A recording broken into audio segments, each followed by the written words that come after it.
Hello, I'm very pleased today to be a Scrap Smarter instructor, and my name's Sam, and I'm going to be sharing a layout which I've entitled Creative Cutouts. So I'm going to be using hardly any embellishments really at all, but lots of stamping behind some cutout shapes. So I actually use my Cricut to cut these circle shapes out, but I've done this kind of layout lots of times before. It's one of my favourites. I'm a big fan of stamping, and I have done it before where I didn't have a Cricut, so before those days, and I would just cut the shapes out using a craft knife, but I'll show you some of those at the end. So here I've cut out quite a few different shapes and well, quite a few circles. And I'm just drawing round the circles onto some white card. You'll see I've just kind of like slanted the pencil into the circle a bit because I wanted the circle line to be like didn't want the pencil line to be visible. I'm going to rub it out anyway, but sometimes when you stamp over the pencil line, it can be hard to rub it out after. So I think if it's just not visible anyway, then it doesn't matter. Once I've drawn them, then I'm going to move the kind of blue paper to the side, and I've got a whole load of different stamp sets here. You can just use one stamp set if you like, but I think the key to making this look nice is to have lots of different shapes, lots of different fonts, maybe some slanty, some typed, some kind of like typewritery type fonts, some handwritten fonts. I think that's really nice. Sometimes you can get sets where they've got quite a lot of variation in anyway, so I've gone for a theme of kind of exploring and traveling. This was documenting a trip that we took to Bournemouth, and here I'm starting with this explore stamp. I try to start with the largest stamps first, and you're stamping sort of in threes. You want to space everything out. I personally start with one stamp and one colour, and then I'll move the next stamp and I'll do a different colour. You could do all of the stamping in the same colour if you like, or just shades of blue, for example, or just shades of green, like a kind of monochromatic. I've selected blues and greens because they go well with the pictures that you can just kind of see to the side there, and also with the paper that I'm using to layer above these circles after. So I'm just kind of, you'll see, switching stamp, switching colour, and I feel like that helps me to get things in the right places. I would say, like, don't get stressed about your stamping at all, and if you make a mistake, I don't think it matters. But obviously if you're using a clear block and clear stamps anyway, it can be easy to just kind of place a stamp over the top, but I don't mind that it's imperfect. That personally doesn't bother me. This could be mildly frustrating if you're very, very like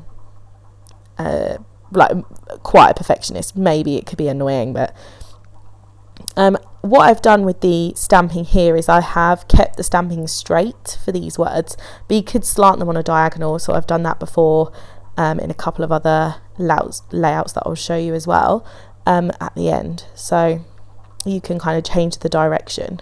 And a really nice thing might be to not even use words. I've not done that yet, but I thought of this earlier.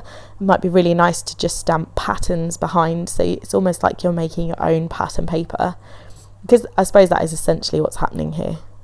So it adds a lot of interest to the page, I think, and because it's quite busy, there's not a lot of need for other embellishments, so could be particularly good if you're on like a spending freeze, or if you've got loads of stamps and you hardly ever use them, then this is a really fun thing to do, I think. I'm just adding some shapes now as well, so I tend to, if I'm doing word stamping, I will still make sure that I add shapes, and you'll notice my stamps were getting slightly smaller.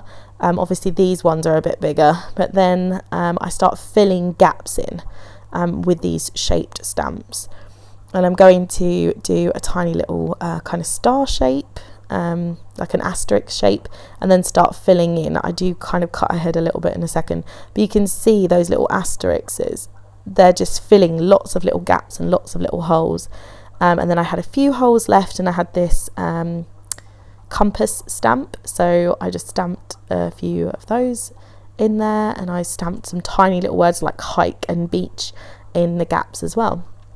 And then you can see what this is going to look like now, because we're going to pop this over the top. So I'm just going to rub out my pencil lines. Just one bit of advice, because I didn't think of that myself, is that you want to make sure if you're rubbing this out that your ink is dry. So I was using dye ink, and you'll see in a bit I smudged one bit of it. As it was, the bit that I smudged is not visible in the circle anyway, but that would just be so annoying if you smudged it and you'd spent all that time doing it, because it did take me about 20 minutes to stamp it. I like take my time with it, but dependent on the shapes that you were doing and how big the gap was, obviously, or the cutout was, that it could take you more or less time, I suppose. So I did go off camera and sew around these. I really wanted it to look like bubbles, because the pictures that I took, I used like a glass like orb thingy. I don't really know what it's called. It was almost like a crystal ball, and my brother got it for me for my birthday last year or the year before, and it's really cool, and the photos just look so good. They look like little bubbles, so I thought I'm going to cut the photos out. They actually look better when you've got your hand holding them, I think, personally, but they were fun for this layout, and kind of make this sort of bubble kind of theme going on. So I'm just cutting all of the pictures out. Where I've stitched around the outside, I mean, I did some crazy messy stitching because I'm just not neat at all, and I'm not neat with the sewing machine, but I love the way that it turned out. But you absolutely do not have to do that. So it was finicky and fiddly, and it took me ages.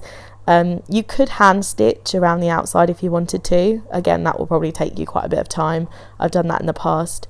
Other things you could do include like drawing around the outside. You can maybe sketch around the outside.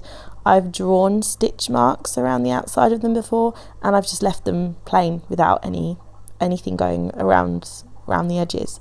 So totally up to you what you do. Quite versatile in that sense as well. Here I've obviously done lots of little shapes because I wanted it to look like little bubbles, but in the past I've just done like one big shape on the layout before. So you can just literally stick this down over the top, so you don't have to do this, but I did decide to add foam to give it some shadow behind the bubbles. And then I'm just picking a few of these bubbles and I'm adding some vellum to mute the text behind it. So I'm giving the bubbles all are going to be slightly different in that respect then, I suppose. So I'm just sticking this down with some washi tape because I couldn't bother to stick it down in any other more complex way, and I think vellum can be tricky to stick down. So yeah, I'm just sticking it with washi. Oh, my cat's on my lap, so I'm sorry, she's probably going to meow in a minute. Olive,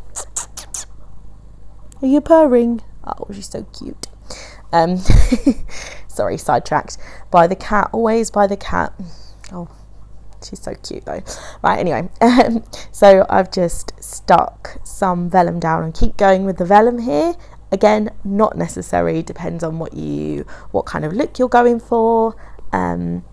And then once I've got my vellum stuck down, I'm going to start sticking loads of foam behind the picture, behind the cutout, just to bump it up and give it some texture. If you're worried about texture in your album, it's like not necessary. It really doesn't have to be done. So I'm just using fun foam, and this is it once it's all stuck down. And then this is a piece of advice.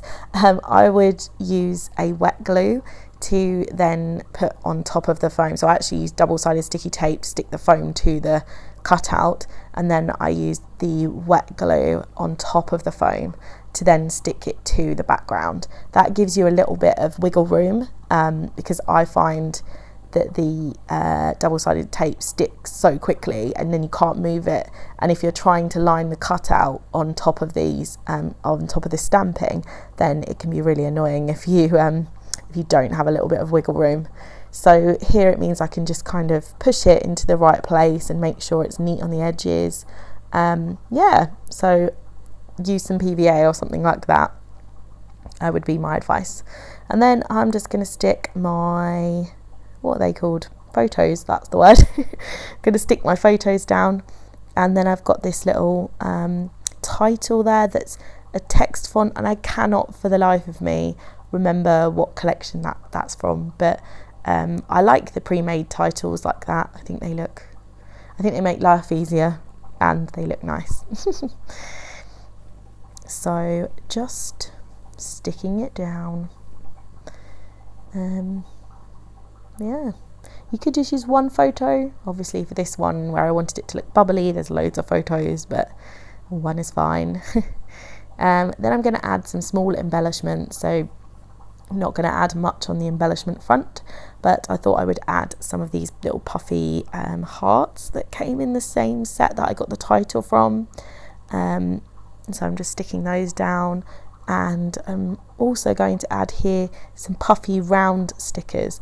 And if you've ever watched me on YouTube, I just absolutely adore puffy stickers. I know that sounds weird, I just love them, but they're so good, they're like puffy. So yeah, I always have to add a puffy sticker if I can. And now I'm just adding some journaling, and I'm just going to add some text, and I'm using a little Micron pen. I really like a 0.5. I like a nice thin bit of journaling, but use whatever you like. I love adding journaling to layouts, and I'm actually going to add it in 4 different places. So I've popped the date up there and just wrote it by hand. I quite often stamp the date, but there's so much stamping on here, I thought I'm just going to handwrite it. And then I've written kind of the area that we went to, and one of the pictures in particular was of Beachy Head, and you can see the lighthouse in the background. That's really cool. So that was my favourite picture, so I just labelled that one. So here's the close-ups of this particular layout, and here's an additional one that I've done where I just use one large heart cutout, and I cut that out myself. And then this one uses lots of little flowers. I cut that out with my Cricut and then use the flowers to embellish. And finally here you can see this one is hand stitched around the outside of the little aeroplane cutout. So that is the end of my tutorial. I hope you enjoyed the video and you find it useful, and yeah, I'll be around to talk to you shortly.